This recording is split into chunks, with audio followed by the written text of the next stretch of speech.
Since 1934, Iowa's farmers have turned to the Iowa Farm Bureau spokesman as their trusted news source. Now, the Spokesman Speaks. Listen in and hear from leading experts on topics important to farmers and agriculture. Now, here's your host. Welcome to our May 22nd edition of the Spokesman Speaks podcast. I'm Andrew Wheeler, and this episode will introduce you to the brand new Vice President of Iowa State University Extension and Outreach, Dr. Jason Henderson. Dr. Henderson replaces the retiring VP of Extension, John Lawrence. Jason's an Iowa native, and he comes to ISU after recently serving in a couple of high-profile leadership roles at the Federal Reserve Bank of Kansas City and Purdue University. So we're going to hear about what brought him back to Iowa and what he envisions for ISU Extension under his leadership. But before we get to that, we're going to share a quick reminder of the many cost-saving benefits that Iowa Farm Bureau members can tap into, including some benefits that will be especially useful during the summer travel months. For that, here's Spokesman Editor Tom Block with the person who coordinates those member benefits for our Farm Bureau team, Evelyn George.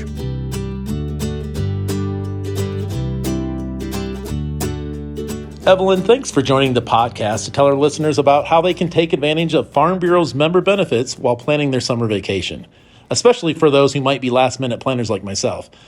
What are some of the programs Farm Bureau offers that can help families create summer memories and save some money along the way? Well, thank you, Tom, for inviting me to share the travel savings available to Iowa Farm Bureau members through their membership. And you're right, it's especially timely now because it's summer, and I also have some new information to share. It doesn't matter really if your family is one to plan a staycation where you're close to home for just a day or two, or an extended international vacation, because an Iowa Farm Bureau membership can help you save money on any adventure. So let's start with staycation planning. There's lots to enjoy right here in Iowa. So let's say you're dreaming of the tropics and surrounding yourself with palm trees and island music. You're in luck. Did you know we have that experience at Lost Island Parks located in Waterloo? And Lost Island offers our members a discount of $9.50 on a day pass to the water park, which was recently voted as actually one of the USA Today's 10 best outdoor water parks. When you go there, you can experience an extreme free fall for 28 feet per second, or a relaxing river float and kid-size attraction so everyone in the family can enjoy the day. But now for the breaking news, Lost Island is now offering our members that same $9.50 savings on a day pass to the new amusement park that they just opened last summer. So the tropical theme continues in the amusement park, and they have even a giant squid ride and and a 4D interactive ride and so much more. So the water park discounted admission is now $29.50. And the amusement park admission is $42.50 with the Farm Bureau discount. Now, this applies to visiting either park for a day. Lost Island does have a ticket that you can buy to visit both parks on the same day, but there's no discount on that particular one. Just go ahead and visit our website for information on purchasing those tickets in advance for the member savings.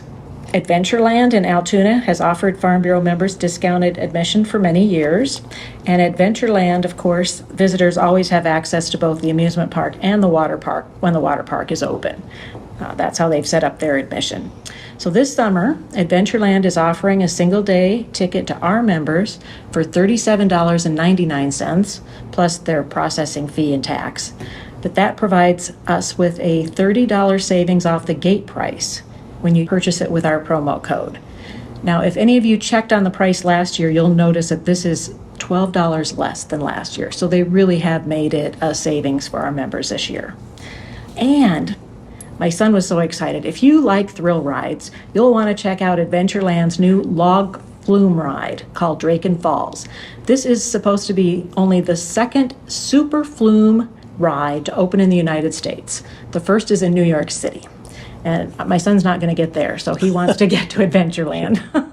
And after you've done that, you can jump aboard the new Viking ship that takes you through the thrilling rapids and 2 towering plunges, hop on the all-new Flying Viking roller coaster, and you get to soar at speeds up to 26 miles an hour over, under, and around the new log flume ride. So they're kind of interactive. Or if you're like me, you're just going to watch people enjoy that ride, and you're going to pick something else to enjoy. I'll be there, right there with you on the calmer attractions and watching everybody else have fun. But I think my roller coaster days are over as well. Yeah, my stomach doesn't like them.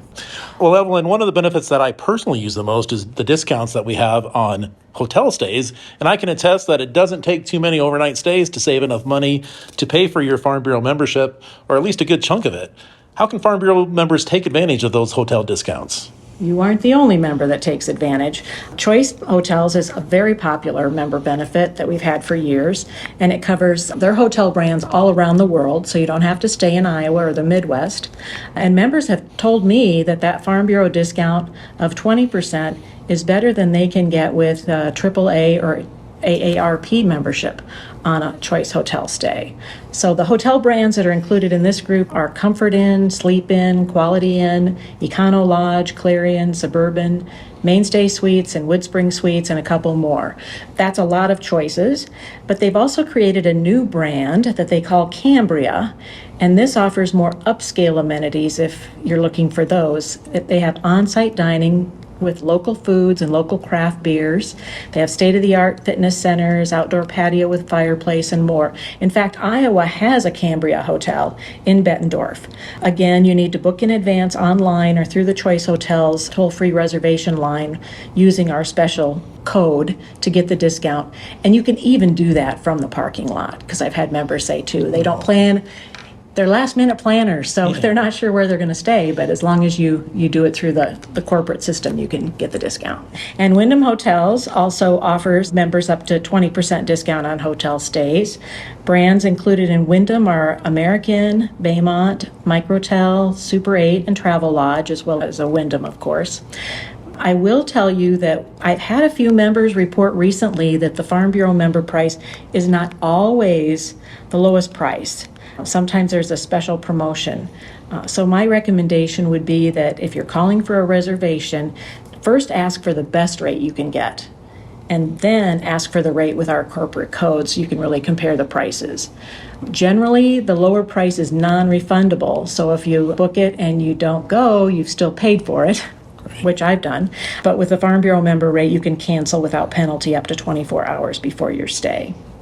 And again, in both of these cases, the local property owners in those chains have the right to blackout dates. So you're not going to get a deal in Des Moines during the state fair. They know they can fill the rooms without having to discount the price. If only we could, but yeah, that's another good tip. That is something, too, just standard course of practice. Like you say, check the price, look for the best rate, compare the Farm Bureau rate, and take advantage of whichever one is best. Right. And obviously, our members do a good job of that because they know what AAA and AARP rates are, too. So. And they let us know, which is great. Which is good. I like to know. Yes, we love the feedback. So, yeah. Well, Evelyn, when people think of summer vacations, they often picture the great American road trip, loading the kids up and driving across the country to the beach or national parks or some other great destination across the country. Tell our listeners how Farm Bureau members can get a discount on their AAA membership, which could help them not only plan that vacation, but also help out if they run into car trouble. Absolutely. That is a very popular benefit. In fact, we have nearly 10,000 of our member families that take advantage of this discount offered by Iowa AAA. Our members qualify for up to 20% savings on their annual AAA travel membership, so they save year after year. Once signed up with AAA, the Farm Bureau discount is automatically applied to AAA renewals. So it's really a great benefit. And you can check our website or contact your local county office or the member helpline to get details on that program. Oh, very good. Finally, let's talk about one of the newest benefits for Farm Bureau members, which is sort of a one-stop shop for vacation planning that I found, whether you're looking at lodging, car rentals, or cruises. Tell us about that. You bet. Travel Sherlock is an online travel booking site. In fact, it guarantees to beat the pricing offered by Expedia, Travelocity, and other online sites. So you're probably thinking, I've never heard of Travel Sherlock. Well, that's because Travel Sherlock is not available to the public. It's only available to members of a partner organization like Farm Bureau. And that's also why Travel Sherlock can beat the pricing on the other online sites, because it is a closed group. So Travel Sherlock, it just offers an endless variety of lodging accommodations worldwide. Luckily, you can sort through all these options. You can choose by location within a city, a landmark. Maybe there are certain amenities your family likes. It's got to have a pool or a hot tub, or it needs to be pet friendly. They have lots of the customer reviews, and of course, you can also sort by price. You can choose to view the options on a map or in a list, and you can even choose if you would rather book an apartment or a vacation rental by owner option. So many opportunities there. Another great feature of the Travel Sherlock is the car rental savings. This is one that our members have asked for years, and this one is very easy to use. So if you're looking for a rental vehicle, I recommend selecting the chart view, because then you can easily compare the rental companies, because the rental companies are listed across the top, the vehicle types are on the left, and even the lowest price for each vehicle type is highlighted. So it makes it easy. Or if you have a favorite car rental company, you can look and to see if that's a better price. Because I have to share this example with you. We had a member who has saved $362.88 on a 1-week minivan rental in Ottumwa. That is a comparison to booking directly with Enterprise. It's huge. That's huge. Yeah. That pays for a lot of years of Farm Bureau membership dues. Yeah, absolutely. And of course, again, car rental savings will vary based on the location and the travel season. Of course, you're not going to find that kind of discount, in Orlando over spring break. Right. Yep. If you're interested in cruises, Travel Sherlock will save members 5 to 20% with a bonus onboard credits that you can use on your cruise, or cash back once you get home from your trip. Or if you're wanting to book a group of 9 rooms or more per night, Travel Sherlock will assist you in negotiating your room rate. So if you have a wedding or a business trip or something, you can use that. And frequent travelers can even opt into a premium Travel Sherlock membership for deeper discounts on all those features. And in that case, the monthly membership can be canceled at any time. So you're not locked into anything long term. Right, right. That's and that's fantastic. a good way to check it out. Yeah, well, that's fantastic. Evelyn, you've given us a lot of great ideas on how to save some money and have some fun and enjoy the summer weather while we have it. How can members, if they want to get more information on these or look at some of the other benefits we may have for consumer or farm and ranch, where can they find that information? You want to visit iowafarmbureau.com, and we have a benefits section. So you just click on benefits, and we have lots of them to choose from. The travel ones are all booked together. Or if you're not a member, you can visit iowafarmbureau.com/join. And for $55 or less per year, your family or business can be a member. Hopefully that quick conversation saves you a few bucks on your summer travel and activities. We've provided a link to the Farm Bureau member benefits that Evelyn mentioned, and many more, in the notes for this podcast episode, so you can click down there after you're done listening here. Now, let's turn to Dr. Jason Henderson, an Iowa native who returned to our state to serve as the new Vice President of ISU Extension. Dr. Henderson started his new role in early April, and he recently sat down with Tom Block to discuss where he plans to take Extension from here. Jason, thanks for joining us. To start things off, tell our listeners a little bit about your background, starting with where you grew up. I know there are some Iowa connections there, and up until taking this position. Yeah, so I'm a native of Iowa. I grew up in a small town of Arlington, Iowa, in Fayette County, in the northeast part of the state. Graduated from Starmont High School, and then went to Central College in Pella, Iowa, to study economics, and then went to Purdue University to do agricultural economics, and I spent some time at the Federal Reserve leading their agricultural and rural analysis for the national system by the time I left there. And then right before I came here to Iowa State, I served as the extension director for Purdue University in the state of Indiana for about a decade. So what attracted you to return to Iowa, and specifically this position as VP for Extension and Outreach? Well, part of it was just coming home. Just being able to give back to the state that laid a great foundation for me. The other part of it was just, it's Iowa State University. It's one of those premier institutions in the land-grant university system. It's a great people to work with, a terrific culture where we have in the university and the extension system. So just really wanted to be a part of that. And a great foundation and structure that I think we can build off of to deliver impact and make Iowa strong. Now, I know since being hired, I was doing a little reading, and you've been on a bit of a statewide tour to meet some extension employees and partners in various parts of Iowa. What have you learned from those interactions, and what are your first impressions of the extension and outreach system? A lot of what I've learned, number one, is just the strong support for extension that happens across the state of Iowa, from the extension councils and local stakeholders to the staff that we have both at the state and the county level.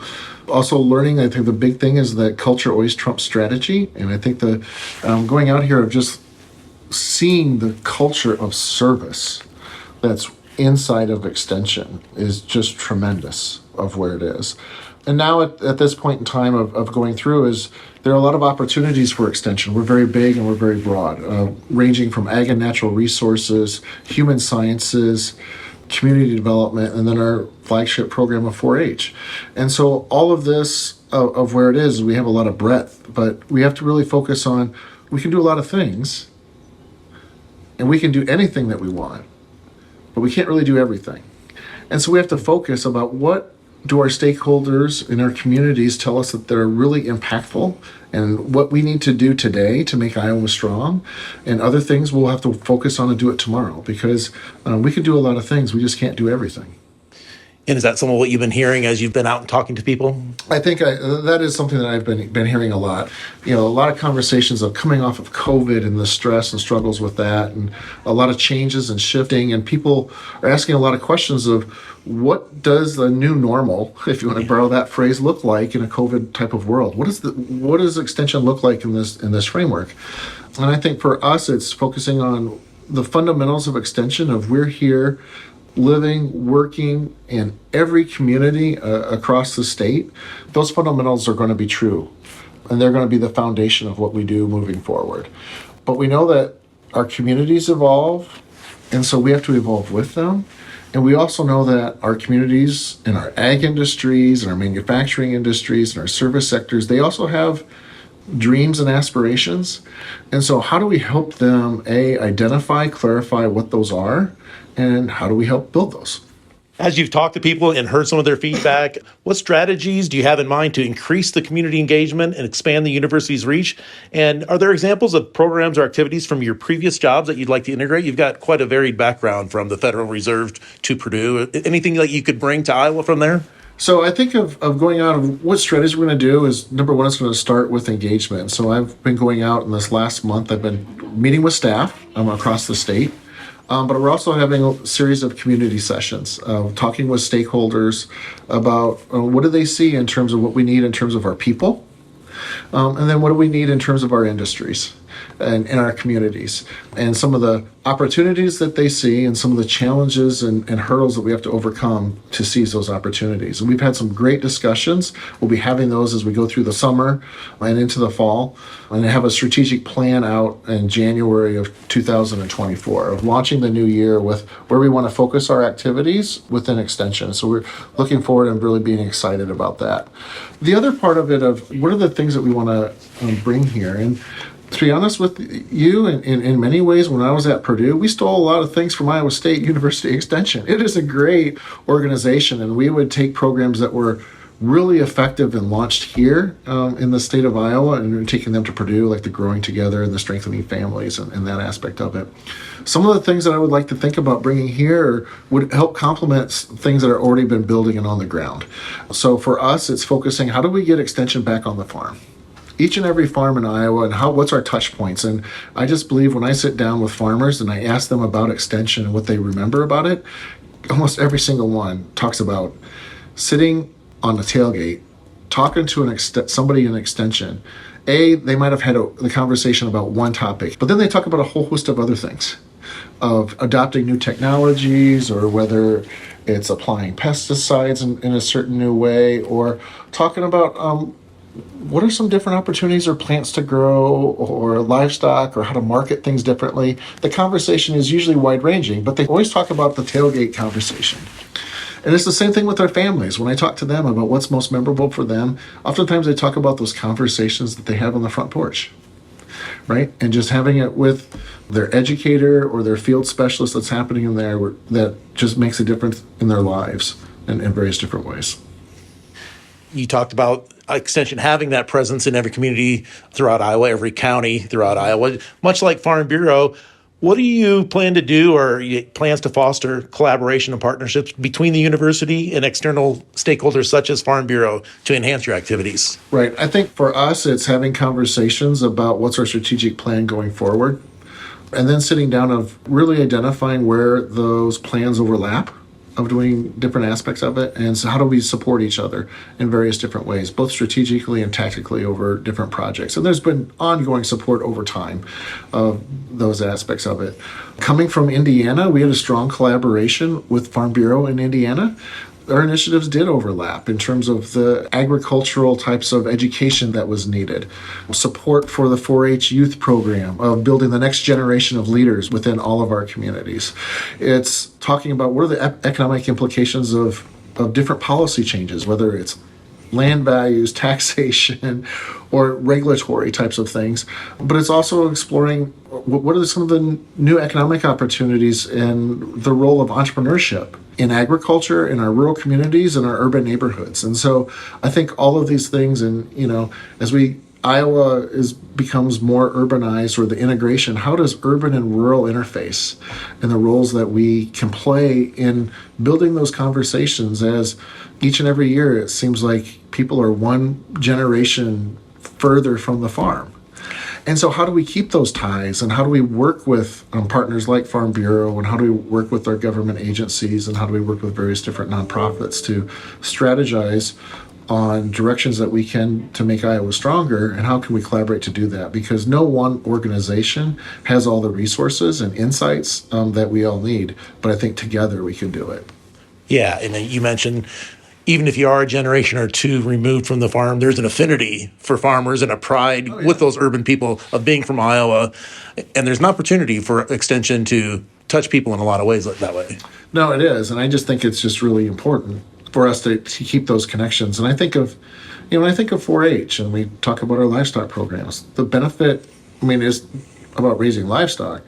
But I think the benefit is you're teaching youth to care about something more than themselves. Mm-hmm. They have to wake up every morning and they have to take care of their animals. They have to, wash them, and they have to feed them, and they have to make sure that they're not too cold or not too hot. All those different things that they have, make sure that they're healthy, getting in different aspects of it. And so I think that's the part of what we can work together on, and something to do forward is how do we make sure that when our next generation goes through, it's caring about something that's a little bit more than themselves, caring about their communities. Correct. Yeah. And I know our members are involved in a lot of those programs too, whether it be providing as housing for livestock for someone who lives in town but wants to be part of that 4-H opportunity. So, and we'll get the fairs. The fairs are back on track. We talked a little bit about COVID and that sideline things a little bit, but those things are coming back. Speaking of COVID, one of the things it did is it really allowed us to use technology maybe to spread our message. How do you plan to leverage technology and innovation to enhance the extension and outreach programs? Now, that is one of the things that we will be doing. Before COVID, I know in Indiana, and assuming it was here too, it was almost everything was face-to-face. It was building relationships on that, and it's extremely important. And one thing that we've learned from COVID that Extension is in the relationship business, and it's a contact sport, and you have to be in contact with people.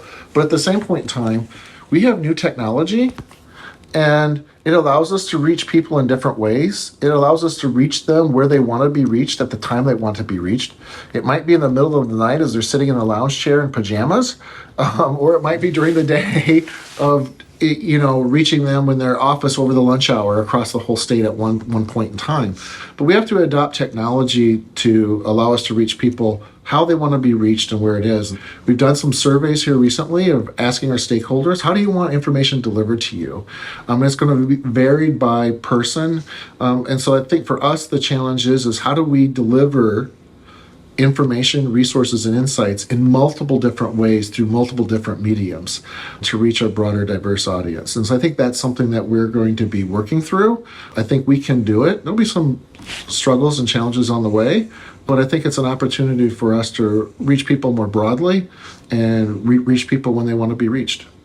Yeah, Iowa is a small community, but it is a big state. And when you're talking a 4-hour drive to northeast Iowa or northwest Iowa, that can really help collaboration or communication, but then without abandoning the personal touch. Yeah, no, it is. And I think that's the whole point about it is ultimately when we're doing all of our work in extension, we're in the relationship business.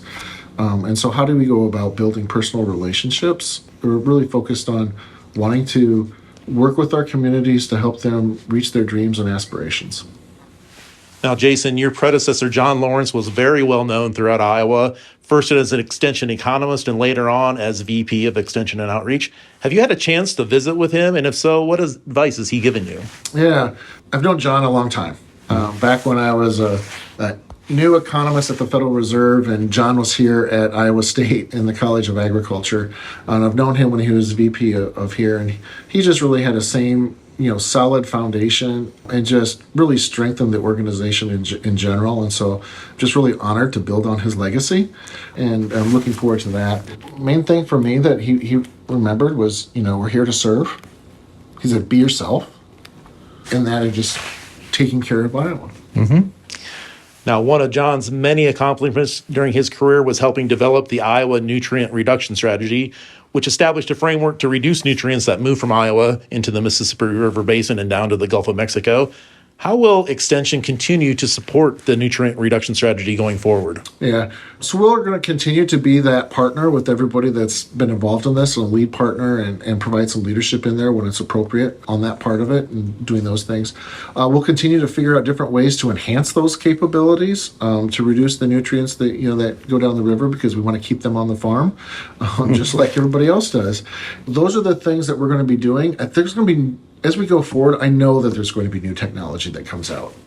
And so for us, how do we help maybe build the new technology here at Iowa State? And then how do we work with farmers to help them adopt those practical applications and the new technologies that emerge to help keep those nutrients back on the farm of where we all want them? I can't let you go without tapping into your background as an economist. What are your thoughts on the current state of the farm economy, inflation, volatile input cost, a lot of challenges out there, and specifically how can Extension help farmers and really all Iowans overcome the current challenges? Right. I believe that we've reached a new price plateau. I don't know where it is. We're going to have higher input costs, right, on that part of it. We will be generating higher revenues to cover some of those costs, but that adjustment process to a new plateau is going to be a struggle for some. We've really seen that. That's what we've been dealing with for the last couple of years until we get back into a more balanced economic picture. We've come off of, in terms of the crop side, some couple of good years, and that's probably going to be not as profitable as this year going forward. We'll be also looking at a new higher interest rate environment, which we're already experiencing. And so oftentimes that puts some downward pressure on land values, and they're in higher input costs. But we've seen revenues go up to help offset some of that. And so I think people have said, we're going to go into another, farm crisis or struggle of those things. I don't envision that happening. I think revenues are quite strong. I think demand for agricultural products and Iowa agriculture is strong. But I think that as we go forward, we have to think about, we have a strong commodity-based infrastructure in agriculture, both here in Iowa and nationally. And I think we need to expand that a little bit of what does the value-added parts of agriculture look like? Historically, if you go back, livestock was the initial value-added industry, right? Adding value to the corn and soybeans produced in the state to move into livestock production. So what's the next one? A lot of different opportunities. And I think that it's identifying niche markets for individual products, for individual consumers. Our consumer base is changing. Millennials eat differently than boomers on that aspect of it, and they love tailored products, of individualized products. They're often higher value and willing to pay for them in certain ways. And so How do we think about having a dual market, agricultural market, that's both commodity-based, which is a cornerstone and always be a foundation of agriculture in Iowa, but complementing that with a niche-based entrepreneurship, high-value type of market that satisfies individual needs and higher premiums and values? Yeah, if there's anything we know, agriculture is always changing. Farmers are creative. So we'll figure this out together. We'll figure it out together. I think this 2023 will be another good year, weather dependent, always. But I think there's going to be some marketing opportunities for agriculture, and I think it'll be a good year this year. Well, Jason, thanks for joining us and spending some time. It's been great to get to know you. Any parting thoughts? It's just been great to be back in the state of Iowa. The welcome that's been received, it's been good to be home. Welcome back to Iowa, Jason. It's good to hear what's top of mind for Dr. Henderson as he takes on this new role, and it's great to hear that his to-do list includes strengthening the existing connection between Extension and Iowa's farmers. That's all for this episode of the Spokesman Speaks podcast. We hope you enjoyed it, and that you'll join us for the next one on June 5th. Thank you for doing the work that inspires everything we do here at the Iowa Farm Bureau, and thanks for listening to the Spokesman Speaks. Thank you for listening to The Spokesman Speaks, a podcast by Iowa Farm Bureau. Check out more podcast episodes at iowafarmbureau.com/podcast. You can also find and subscribe to the Spokesman Speaks podcast in the Apple Podcasts app, Google Podcasts, Spotify, iHeartRadio, and other popular podcast apps. We appreciate your ratings and reviews, and we welcome you to email us your feedback at podcast@ifbf.org.